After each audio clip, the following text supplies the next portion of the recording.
Hello, and welcome back to the Argyle CX UX for Retail Leadership Forum, CX Success 2023. My name is Nick with Argyle, and it's great to have everyone joining us today. A couple of notes before I turn things over to our speaker. First, a quick reminder to stop by our sponsors' virtual booths at any time during this event and for the following week. Our partners are committed to providing you with valuable content and a great overall experience. At any time during this event, you can visit their virtual booths from the main agenda page, which include complimentary materials, information, and meet and greet opportunities. To ask questions throughout the session, simply type into the Q&A chat, and we will address your questions at the end of the session. Thank you for joining us today. Now, let's get started. Without further ado, I would like to introduce David Schlosser, Content Design Team Leader, Dell. We are super excited to have David for his keynote presentation titled Increasing Accessibility in Digital User Experiences. Welcome, David. Over to you. Thanks, Nick, and thanks to Argyle for inviting me to talk about a topic about which I am so passionate.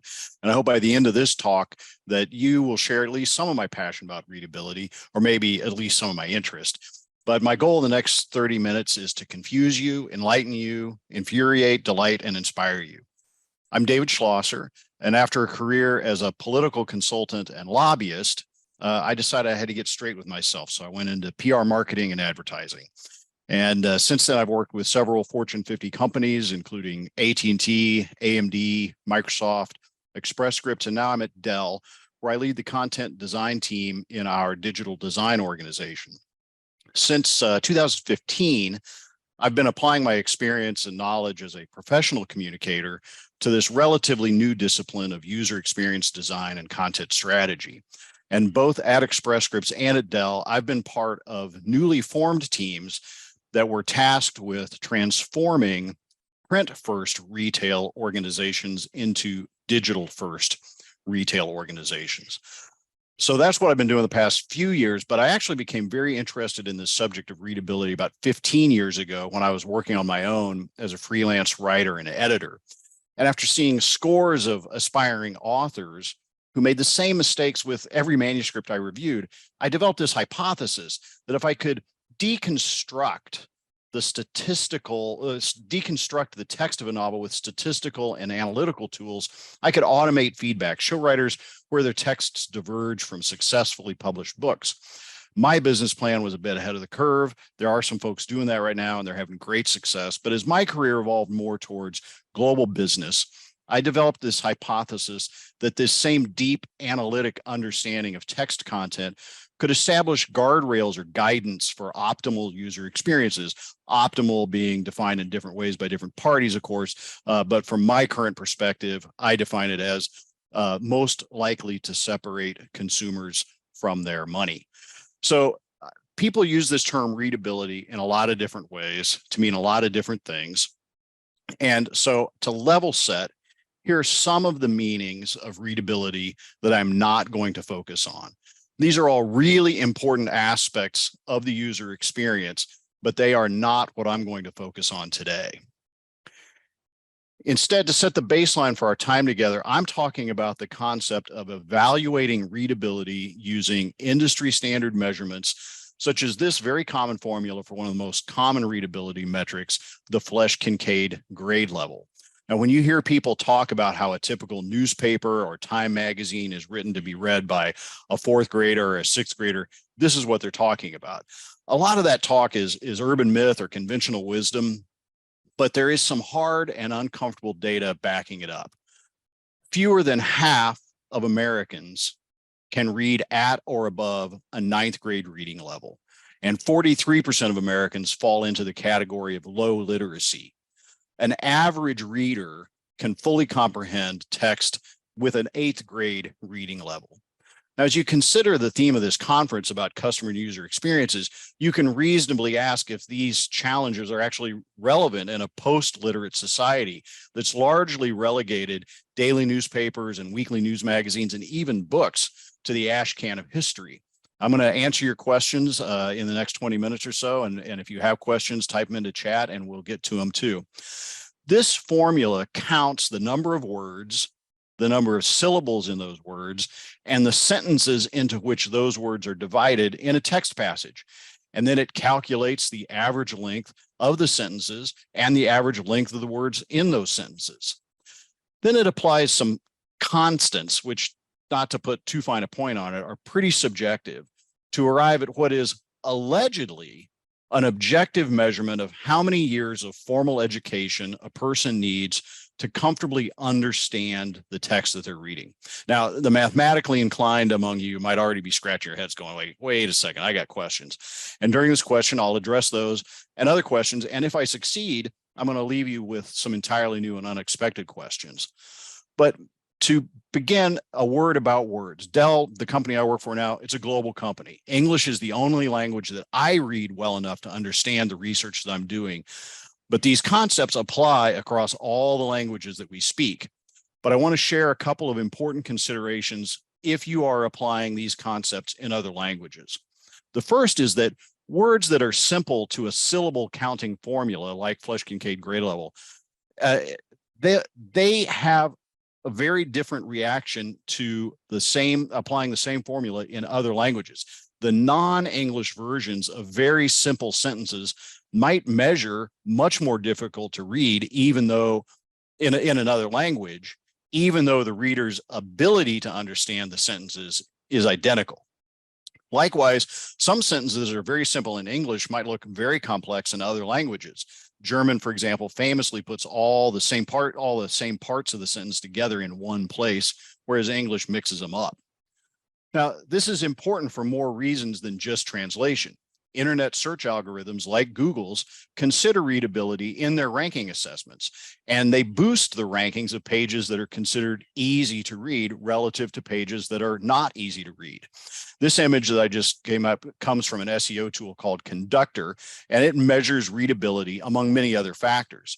Text that measures easy to read in English and scores well on SEO might measure hard to read when translated in other languages and score poorly on SEO rankings. So even though the content on the pages is identical, the readability might show up differently. Second, readability formula do not understand metaphor. This is number 2 here is a classic example from the early days of machine learning translations, and it's apocryphal. But to think about how the Flesch-Kincaid grade level formula understands this famous passage, think about how this formula would understand, but soft. What light through yon window breaks? It is the east, and Juliet is the sun.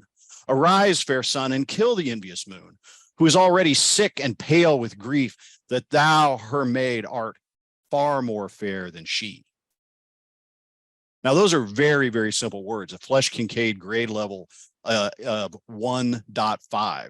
That is perfectly readable to anybody. But we could not expect a first grader to understand what's going on in Romeo and Juliet. Third, readability formula don't understand concepts that might translate very differently or be untranslatable. I'm not going to try to pronounce this German word, but the literal translation in English is very simple. It's first grade level set of words. These are great examples of why machine translation is insufficient, and we still rely on humans to do the hard work of creating understanding for other humans. But they're also great examples of why we need to be careful about using a tool as blunt as a math formula. So let's start by doing what any good storyteller does. Let's raise the stakes. Why do we care about readability? As a user experience designer, I care for lots of reasons. Primary among them is that I want the experiences I design to be as comfortable for users as possible, so I can move them down the path to a desired action. For example, buying a really expensive PC that generates a lot of revenue and a lot of margin. But as a business leader, I care for reasons that other than the purely altruistic and the purely financial. Among those other reasons are accessibility, inclusion, and compliance. The Web Content Accessibility Guidelines, what we pronounce as WCAG, are published by the World Wide Web Consortium. Version 2.0 became an ISO standard in October 2012. WCAG version 2.2 became an official recommendation last year. And readability is a very important element of compliance with these standards because it it affects the accessibility of content on websites for people who have cognitive and mental disabilities and with people who have limited language proficiency or education. Now, for digital experiences to comply with WCAG, the text must be understandable to people with between 6 and either 8 or 9 years of formal education. It's a little fuzzy. Now, a bonus of this guidance is that it makes localization and translation easier and frequently more affordable. Now, in the USA, although the Americans with Disabilities Act does not specifically call out readability in the same way that WCAG does, ADA and Section 504 of the Rehabilitation Act do interact with WCAG and state level regulation. For example, it will not surprise you to know that California has a much stricter interpretation of businesses' responsibilities to provide accessible experiences than the federal government does and other states do. And it also won't surprise you that there are law firms whose entire business model is trolling for websites that are owned by deep pockets that don't have every T crossed and every I dotted on accessibility compliance. Also, interestingly, buried in the fine print of any contract that you sign with the federal government and most other public agencies, there is a very likely requirement that any public-facing materials you produce as part of the contract must be readable at a 6th grade level. This is a quick war story from when I worked at Express Scripts, but we managed part of the Medicaid program for Washington, D.C., and a colleague noticed this clause in their contract, and she called me and said, "Hey, what does this mean?" And I went over to the website and I spent a couple minutes and I said, "Hey, it means we're not in compliance with the contract. And if you think government moves slowly, you've never seen a government contractor who thinks her contract is at risk." So let me stop here and check this question. Suggestion of replacing long text with short videos that describe features. Let me hang on to that question until we get to the end, because I think it's going to make more sense when we get to the end of this talk. So designing accessible experiences is a lot more than the dry application of a formula. Consider words like these. On the left, all of which have just 2 syllables, but which are, according to a formula that rates words as difficult based on their length in syllables, all easier, and easier in air quotes there, to read than the words on the right. Those all have 3 syllables. And what about those consonants? Where did they come from? What do they mean? Now, arguably, they don't mean much, because those constants exist to do only one thing, and that is to return a number when you in this formula that translates into American public schools years of primary and secondary education. If it returns a 3, that's 3rd grade. That means it's accessible to people who are about 9 years old. A 12, that's high school senior. That's somebody who's about 18 years old. Now, Rudolf Flesch, he brute forced these constants by working backwards after asking all kinds of people with all different grade levels of education to read all kinds of texts, and then testing them for understanding, for comprehension, to figure out who struggled to comprehend what content based on how many years of school that they had in the 1940s. Now, to be fair, there was an update to these standards in the 1970s, but if you think that what American kids in public school today learn has the same kind of academic rigor as what kids learned in public school 50 to 80 years ago, I've got a very lovely tower in Paris that I can sell you at a very attractive price. The truth is that a formula like this one, like the one we saw in the early slides, offers a sense of methodological rigor where such certainty just isn't likely to exist. And that's why I lead any conversation on this topic with a caveat that this concept of readability can offer a false sense of confidence or security, but it can also offer a false sense of doom or gloom. There's a lot of art to interpreting this science.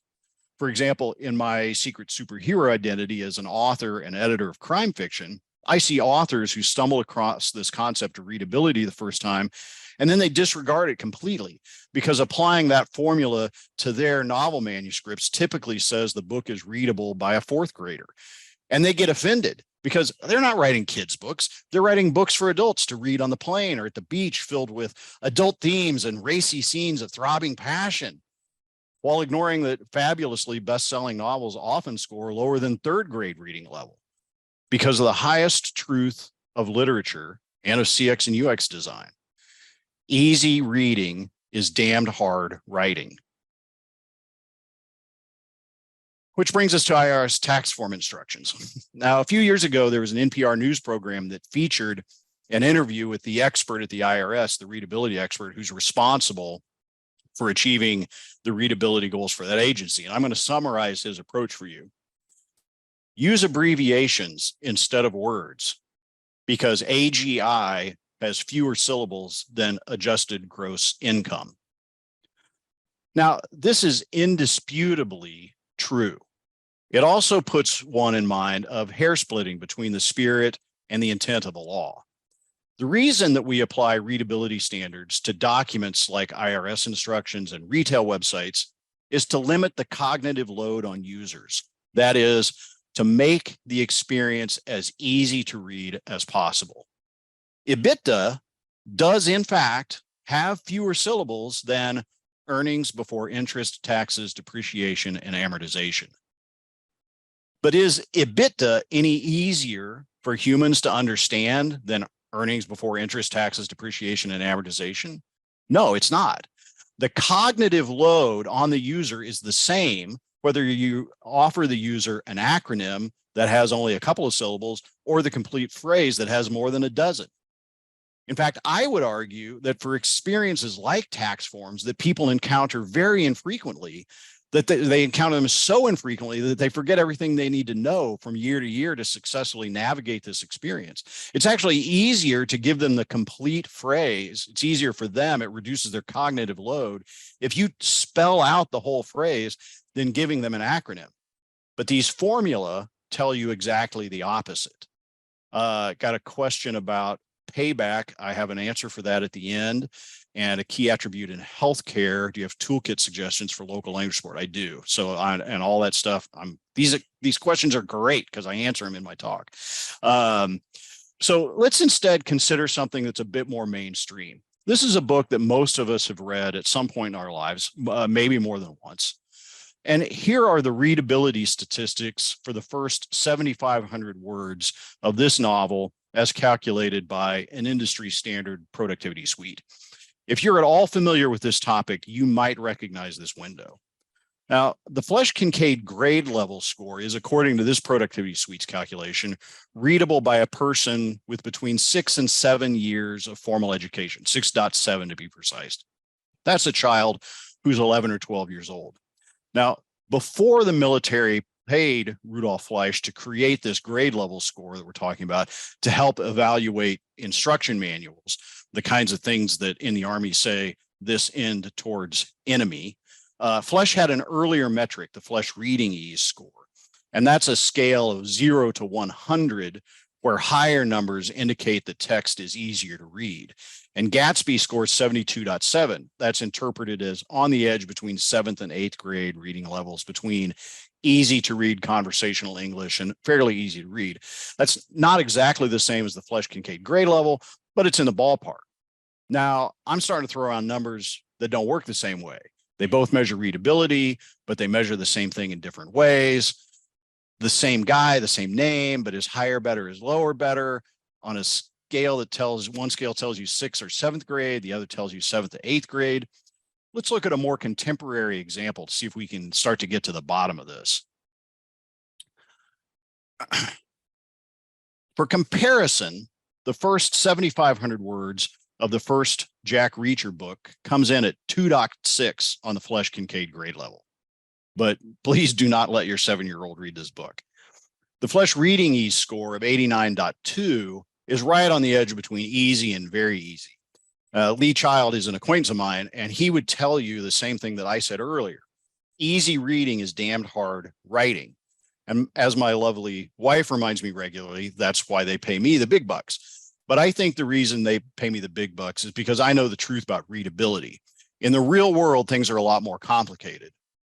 This is the readability for the same 7,500 words of Great Gatsby as calculated by a popular online tool that I recommend very often called Readable.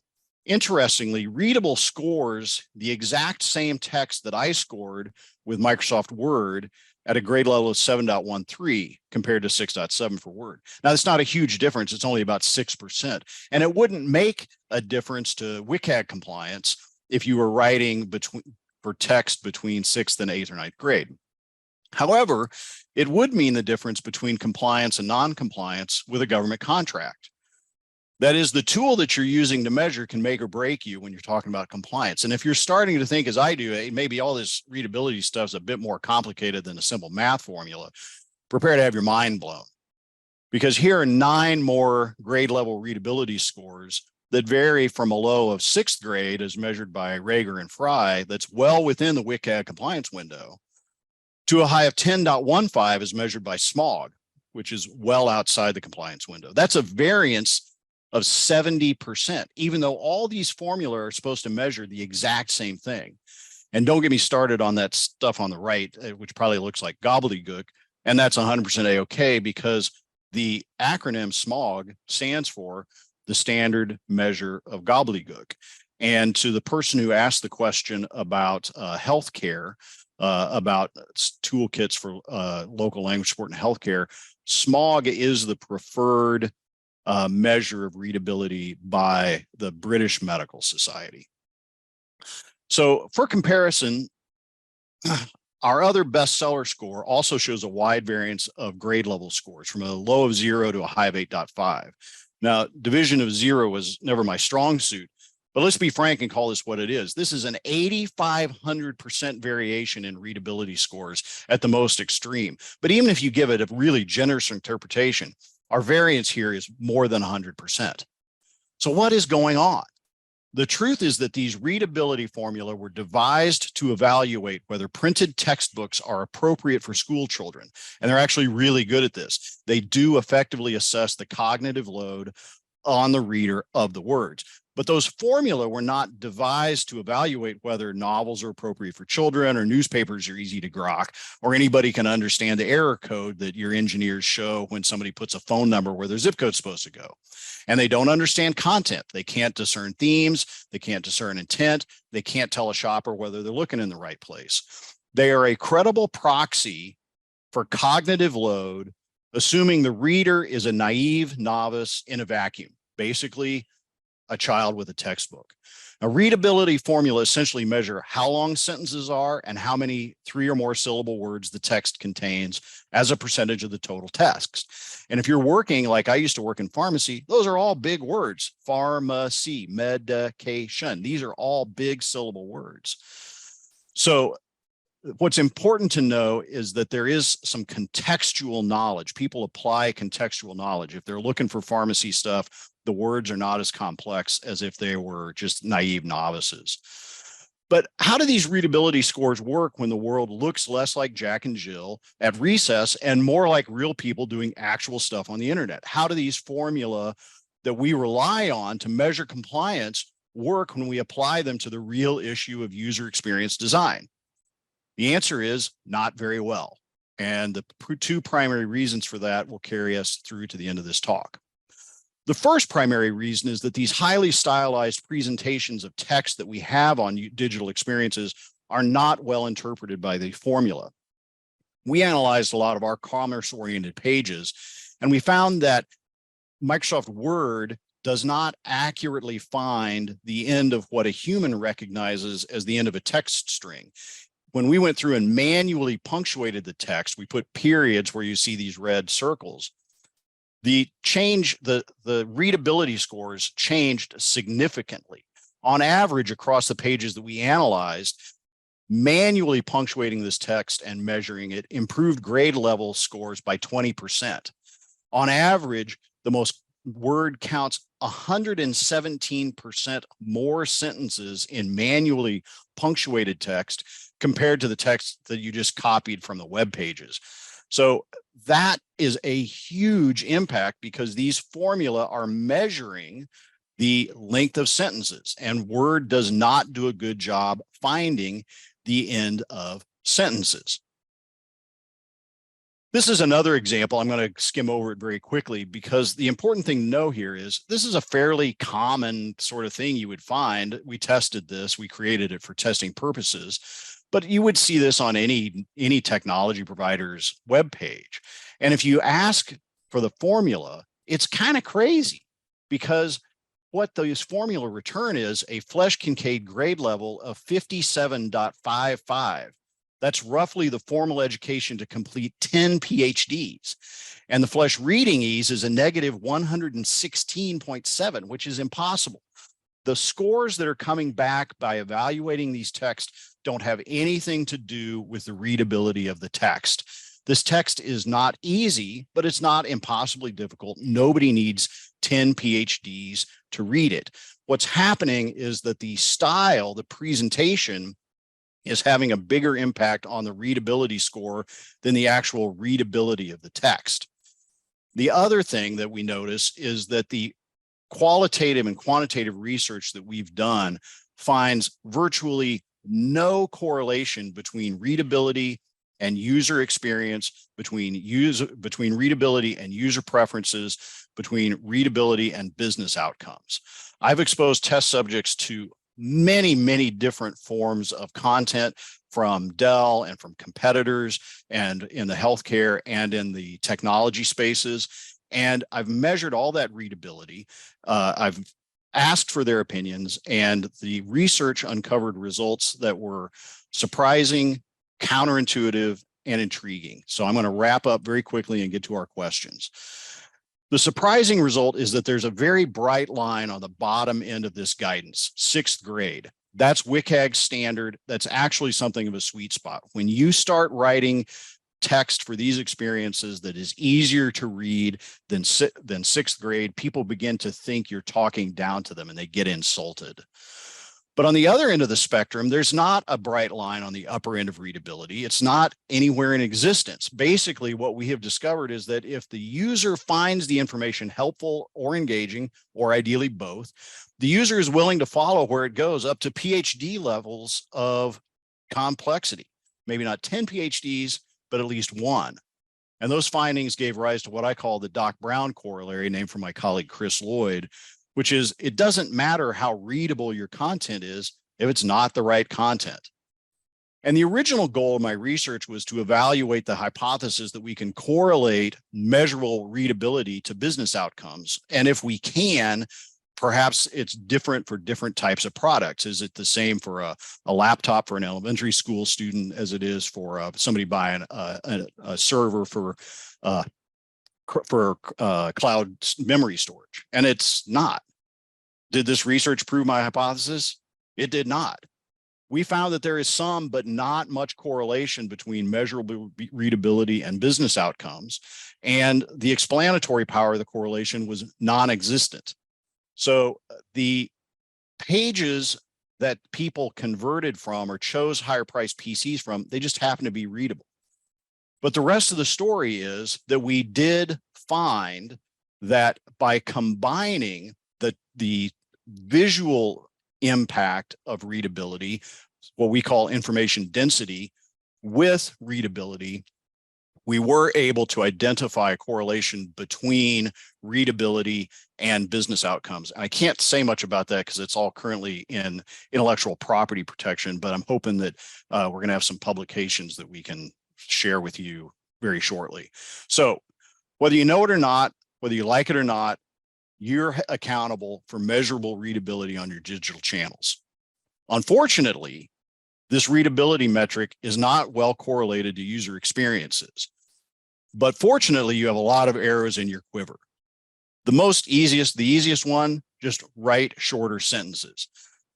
If you're measuring for compliance, manually punctuate your stylized text. You've got a lot of different tools to measure, but most importantly, you have a lot of different formula that you can measure. If you're striving for compliance, there's a very high likelihood you can find a grade level formula that shows you're in compliance. This is important and it's urgent. It's not sexy. So I'm sorry for that, but that's the way it is. And I hope that I shared a little bit of my passion on this with you. My contact information is there. Let me get quickly to questions. The first one was about replacing long text with short video. We have not found that video is highly used. I think this is a great solution. It addresses a lot of accessibility problems as long as your video is accessible, but it doesn't really change the user experience. Information about payback for an investment.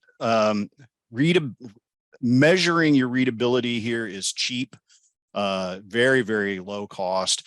We believe that setting up some guidance and some guidelines and some rails based on what you're doing, your specific sales, will show measurable business outcomes. So the payback actually is virtually guaranteed because the investment is so low on the front end.